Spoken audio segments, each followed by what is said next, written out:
हज़रत सल्लल्लाहु अलैहि वसल्लम के इज्ज़ो इनकिसार पर मुकर्रम मुनीर अहमद साहिब हाफिज़ आबादी वकील आला तारीक़ जदीद अंजमन अहमदिया कादियान तकरीर फरमाएंगे।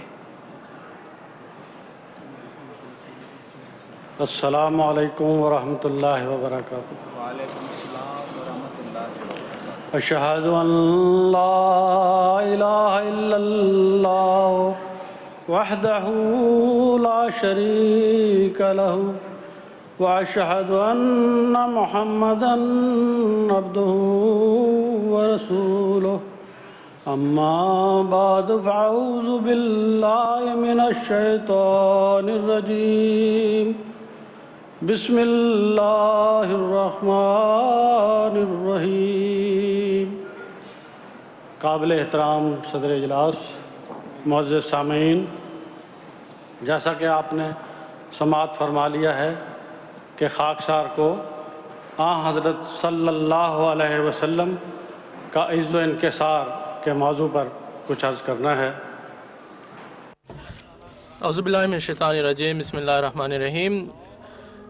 Comme vous l'avez entendu, le sujet de mon discours est la modestie et l'humilité du saint prophète sallallahu alayhi wa sallam. Dieu dit dans le Saint Coran, لو أنزلنا هذا القرآن على جبل لرأيته خاشعا متصدعا من خشية الله وتلك الأمثال نضربها للناس لعلهم يتفكرون.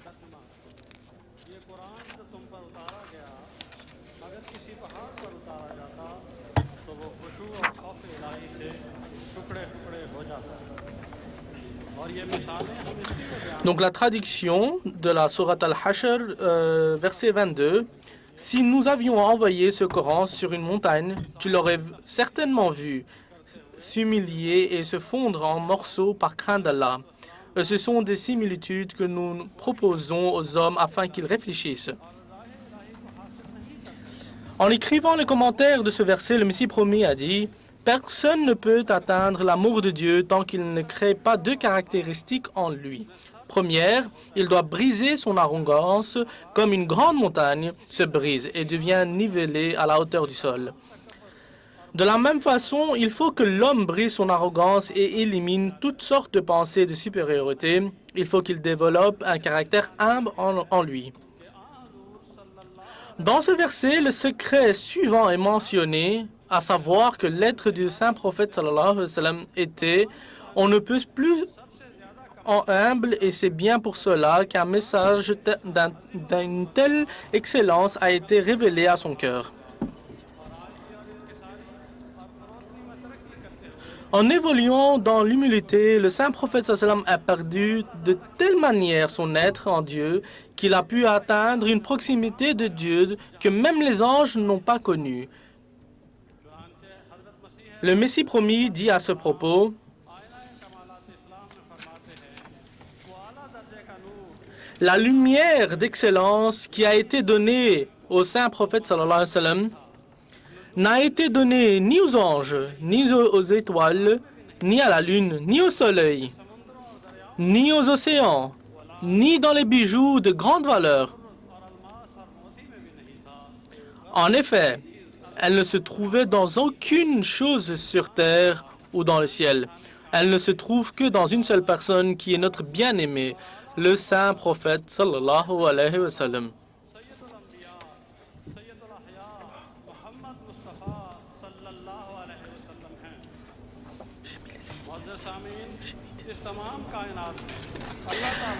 La personne la plus haute et la meilleure qui a été créée dans cet univers est notre bien-aimé, le saint prophète sallallahu alayhi wa sallam.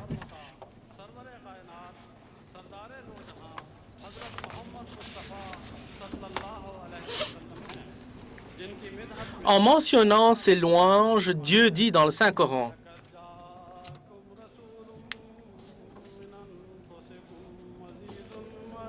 لقد جاءكم رسول من أنفسكم عزيز عليه ما عنتم حريص عليكم بالمؤمنين رؤوف رحيم. Sourate Al-Tawbah, verset numéro 128. La traduction.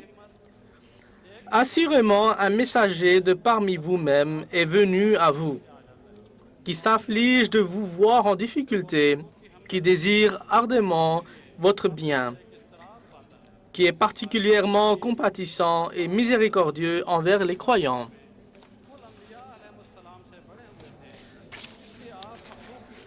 Le Messie promis dit dans le commentaire de ce verset: la force et l'espoir sont donnés à une personne lorsqu'elle vient sous le manteau de Dieu et qu'elle devient l'ombre de Dieu. À ce moment-là, elle ressent une douleur pour le bien-être et le salut des créatures. Notre bien-aimé Mohammed sallallahu alayhi wa sallam devançait dans ce domaine de tout autre prophète. Et c'est ainsi qu'il ne pouvait supporter de voir le malheur et la douleur chez les autres créatures. C'est pourquoi Dieu dit Azizun alayhi ma'anittum, c'est-à-dire que ce prophète ne peut supporter de vous voir souffrir et il se sent très mal. Il espère à tout le temps envie que vous ne receviez que le bien. C'est grâce à ces caractéristiques que naquit en lui le caractère de pardonner. C'est ce sentiment de confiance en son humilité qui fit qu'une fois, il dit à quelqu'un qui tremblait de sa peur, ce qui suit. N'aie pas peur, je ne suis que le fils d'une femme qui mangeait de la viande sèche et crue.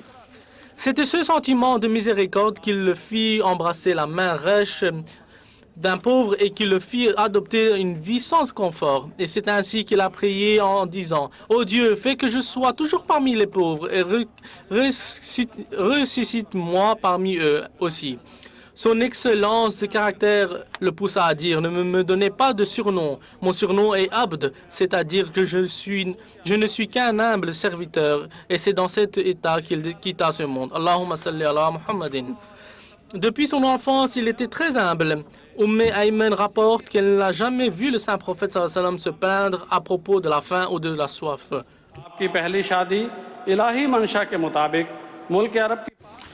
L'histoire est témoin du fait que le saint prophète se montrait être un excellent commerçant. Il mentionnait les défauts et les qualités de la marchandise. Son premier mariage fut avec une femme très riche de l'Arabie, Hazrat Khadija.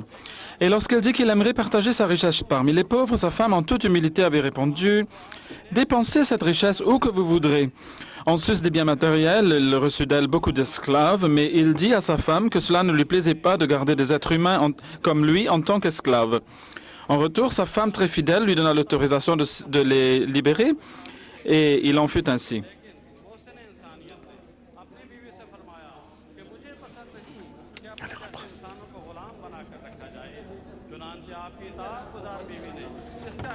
आपको दे दिया कि आप इन गुलामों को आज़ाद कर सकते हैं और आपने सभी गुलामों को आज़ाद कर दिया.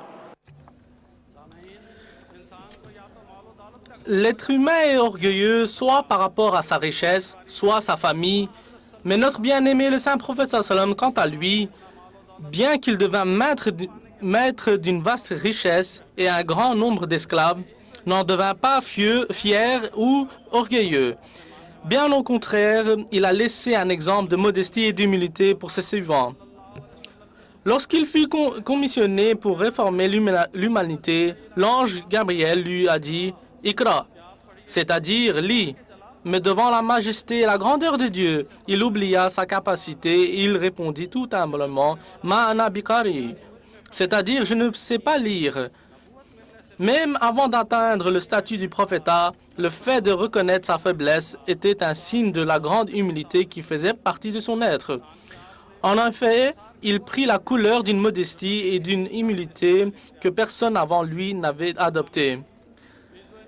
La modestie et l'humilité sont en effet deux qualités qui sont présentées par une personne qui, tout en possédant de la force, n'est ni fier ni orgueilleux.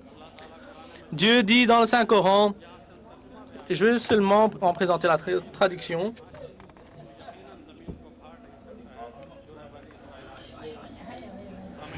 Et ne marche pas hautement sur la terre, car tu ne peux pas fondre la terre et tu ne peux pas fondre la terre et tu ne peux pas non plus atteindre la hauteur des montagnes.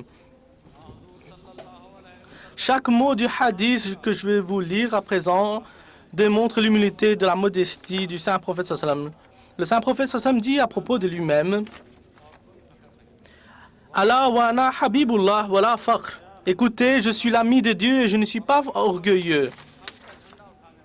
Puis il dit wa ana avalu wa ana hamilu liwa al-hamd yawm al-qiyamati wa la fakhr. Et le jour du jugement dernier, je vais porter le drapeau des louanges et je ne suis pas fier et orgueilleux. Puis il dit wa ana avalu shafi wa avalu mushafi wa la fakhr. Je suis le premier intercesseur et intermédiaire et c'est ma médiation qui sera acceptée en premier lieu. Et je ne suis pas fier ni orgueilleux.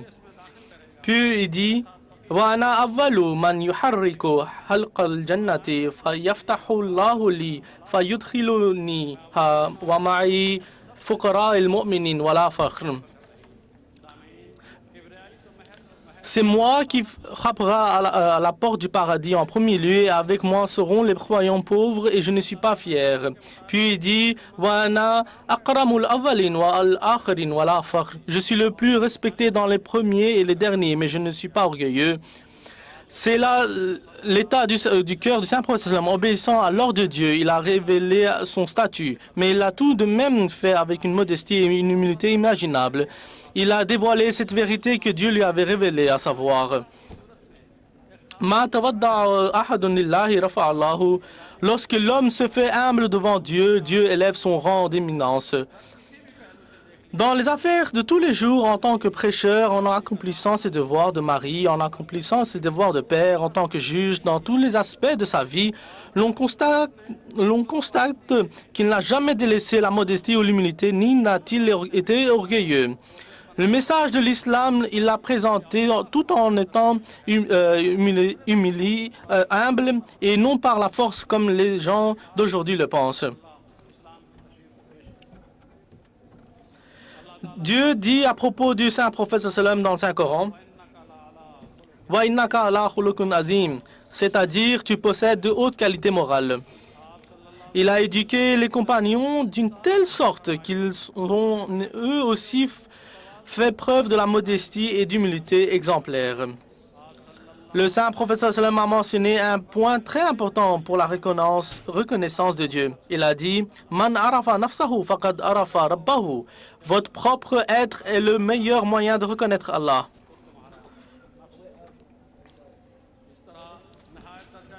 Par ailleurs, on le voit rappeler en toute modestie et humilité à ses compagnons que leurs actions ne le feront pas entrer au paradis. Tout étonnés, les compagnons lui demandèrent Même vos actes à vous, ô prophète de Dieu? Il répondit, en effet, si la grâce et la miséricorde de Dieu ne me recouvrent pas, je ne pourrai y accéder. En effet, toute la vie de notre bien-aimé Mohammed sallallahu alayhi wa sallam est le reflet d'humilité et d'une modestie parfaite. Je vais vous présenter encore quelques exemples de sa sainte vie. Sa femme Hazrat Aïcha rapporte, il nous aida dans tous les travaux ménagers, il lavait le linge, faisait le ménage, trayait le bétail, préparait la farine, faisait les courses au marché, aidait les travailleurs et chaque fois qu'une de ses femmes l'appelait, il répondait à son appel.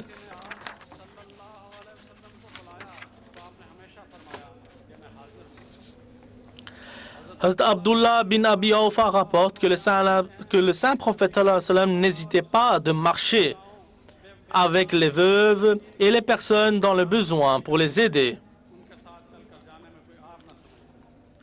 Hazrat Hamza bin Abdullah rapporte que le saint prophète avait des qualités qu'une personne arrogante ne pouvait posséder. Il acceptait l'invitation de tout le monde. Il ne faisait aucune distinction de couleur ou d'origine raciale. Une fois, une juive l'a invité pour un dîner. Il lui présenta de la graisse. Il l'a mangé sans hésiter. Une fois, quelqu'un l'a appelé en disant « Oh, notre bien-aimé et le fils de notre bien-aimé. Oh, le meilleur d'entre nous, fils du meilleur d'entre nous. » Le saint prophète a dit aux gens, adoptez la modestie afin que Satan ne vous fasse pas dévier du droit chemin. Je suis Mohammed, le fils d'Abdullah, je suis un homme et un messager de Dieu. Je n'aime pas que vous me donniez un statut plus élevé que celui que Dieu m'a donné. Hazrat Abu Huraira rapporte qu'une fois, je suis parti avec le saint prophète au marché. Hazrat Amir bin Rabia rapporte qu'une fois je suis sorti avec le prophète sallam et nous nous sommes dirigés vers la mosquée. Or, en route, le lacet de la chaussure du saint prophète sallam s'est rompu. Et j'ai alors pris sa chaussure pour tenter de réparer le lacet, mais il a retenu ma main et m'a dit « Ce serait là un acte de supériorité et je n'aime pas qu'on me donne une quelconque supériorité. » Dieu lui avait offert toutes sortes de faveurs, mais il dit en parlant de ce qu'il a pris parmi toutes ses bénédictions. « Mon Dieu m'a dit que si je le voulais, il remplirait la Mecque d'or. » Mais j'ai dit, je n'avais pas besoin de cela. J'ai dit plutôt, oh mon Dieu, je suis heureux du fait que je mange un jour et que le deuxième jour, je ne mange rien. Car lorsque j'ai faim, je me rabaisse vers toi et je me rappelle de toi. Et lorsque j'ai mangé, je te remercie et je te loue. Le lit de notre bien-aimé était en une peau de bête fourrée, de branches de dattier, et son oreiller était rempli avec de la paille. Une fois, lorsqu'il était malade, Hazrat Omar est venu lui rendre visite et lui a dit « Ô prophète d'Allah, les rois d'Iran et de Rome ont des lits en soie, alors que vous êtes dans cet état ?» Le prophète sallam lui a répondu « Omar, n'es-tu pas heureux que nous recevions ces conforts dans l'au-delà et que qu'ils ne le reçoivent qu'ici-bas ?» Une fois, Hazrat Omar a demandé la permission au prophète sallam d'accomplir le Umrah. Celui-ci lui en donna la permission en lui et lui a dit en toute humilité, « Ne m'oubliez pas dans tes prières. » Hazrat Omar dit que j'étais tellement heureux d'entendre ces paroles que même si je recevais tous les biens du monde entier, je n'en serais pas aussi content. Et puis Hazrat Hassan bin Ali rapporte que lorsque le saint prophète sallallahu alayhi wa sallam se tournait vers quelqu'un, il se tournait complètement. Il baissait toujours ses yeux. On avait l'impression qu'il regardait plus la terre qu'autre chose. Il n'ouvrait qu'à moitié ses yeux.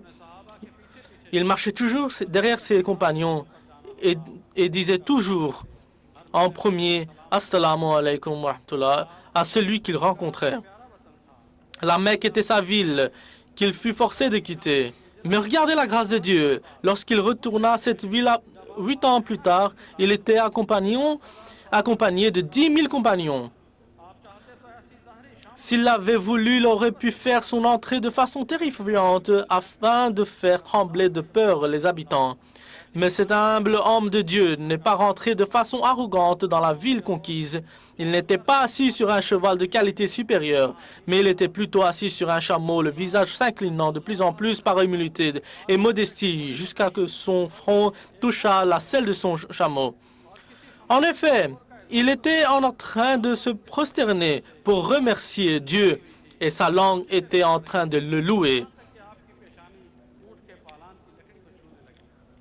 En vérité, tout son corps était en train de se prosterner en remerciant envers Dieu.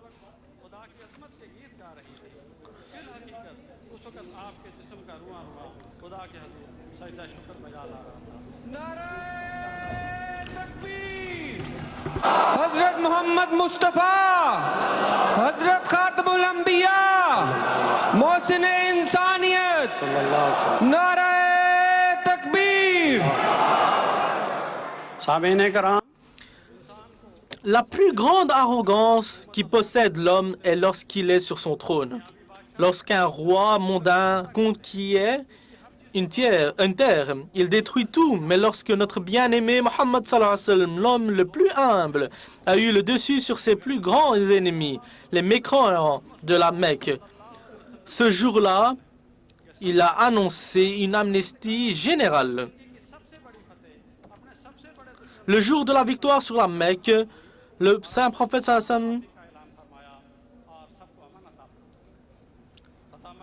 le jour de la victoire sur la Mecque, le saint prophète sallallahu alayhi wa sallam s'est rendu chez sa sœur, Hazrat Hani, et lui a demandé s'il y avait quelque chose à manger. Elle lui a répondu qu'il n'y avait que du pain sec et du vinaigre.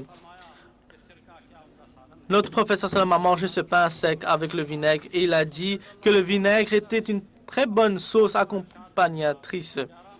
Notre 5e calife a dit dans son sermon du 11 mars 2005, C'était le grand conquérant, le roi de la terre, mais en même temps un homme très humble et modeste. C'était le jour de sa victoire, mais comme à son habitude, à chaque fois qu'il voyageait ou qu'il gravissait une pente, il disait Allahu Akbar, qui veut dire que toute noblesse et haute grandeur appartiennent à Allah. Le Saint Prophète a dit, celui qui a un grain d'arrogance en lui n'entrera pas au paradis. Le Messie promis dit, l'arrogance est inacceptable auprès de Dieu. La vie du Messie promis était complètement guidée par les préceptes de son bien-aimé, le Saint Prophète sallallahu alayhi wa sallam. C'est ainsi qu'il a reçu la révélation suivante. Dieu a apprécié ton humilité. Il écrit dans un de ses poèmes, जो खाक में मिले उसे मिलता है आशना ए आजमाने वालों ये नुस्खा भी आजमा.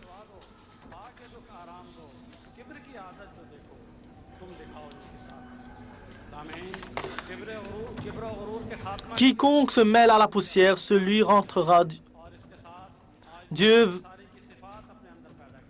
Celui-ci-là rencontrera Dieu. Venez mettre à l'épreuve cette prescription. Ô vous qui mettez tout à l'épreuve. Pour terminer, je voudrais vous... Toute la vie du Saint Prophète s'est déroulée en toute humilité. Il n'a jamais fait du mal à quiconque et il respectait tout être.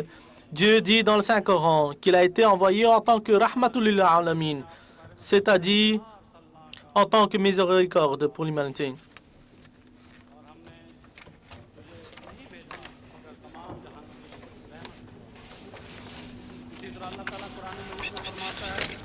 Que nous ne t'avons pas envoyé en tant que excepté en tant que miséricorde.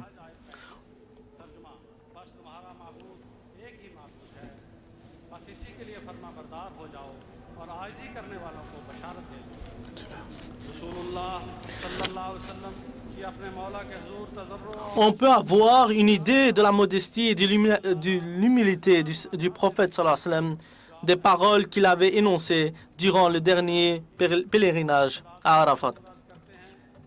Il dit, « Ô Dieu, tu écoutes mes paroles, tu vois mon état, tu connais mes pensées cachées et exposées, et aucune de mes pensées n'était inconnue. Je suis un mendiant pauvre. Je demande ton aide. J'avoue mes péchés et je te fais une requête en toute humilité. Mon cou se baisse devant toi et mes larmes tombent devant toi. Mon corps en toute obéissance est prosterné devant toi et mon nez est posé sur la terre.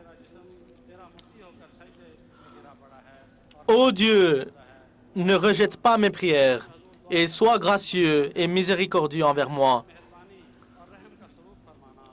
Ô toi qui écoutes les supplications de tout le monde, et tu es celui qui présente les choses de la meilleure façon. » Je vais terminer mon discours par un écrit du Messie promis et du 5e calife.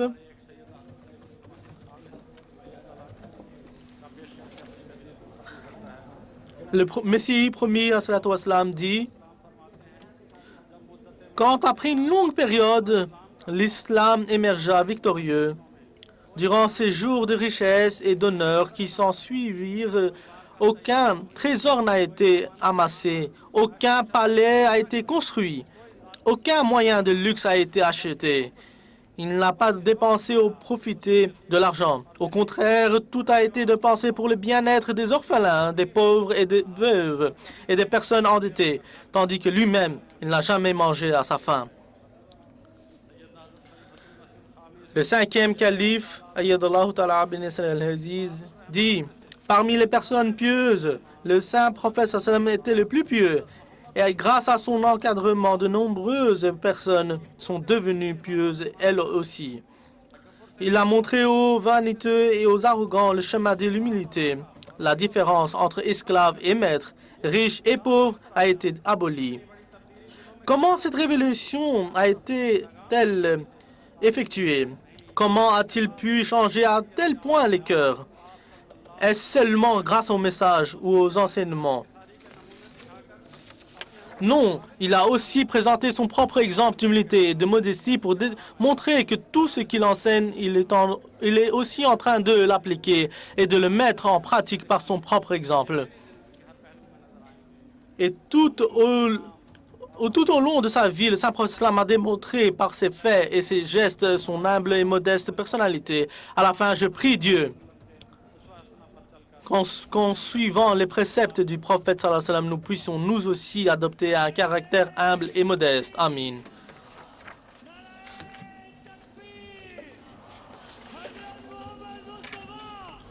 محسن इंसानियत जिंदाबाद محسن इंसानियत जिंदाबाद नाराए तकबीर जज़ाकुमुल्लाहु ताला हसन जज़ा। अब ये इजलास तो ख़त्म होता है, लेकिन हम इंतज़ार करेंगे कि सैयदना हज़रत खलीफतुल मसीह अल ख़ामिस अय्यदुल्लाह ताला बिन अज़ीज़ ख़वातीन की जलसागाह में तशरीफ़ लाएँ और ख़िताब फरमाएँ। इस इंतज़ार के वक्फ़े में एक नज़्म पेश की जाएगी। मुकर्रम मुजाहिद जावेद साहिब UK से ये नज़्म पेश करेंगे।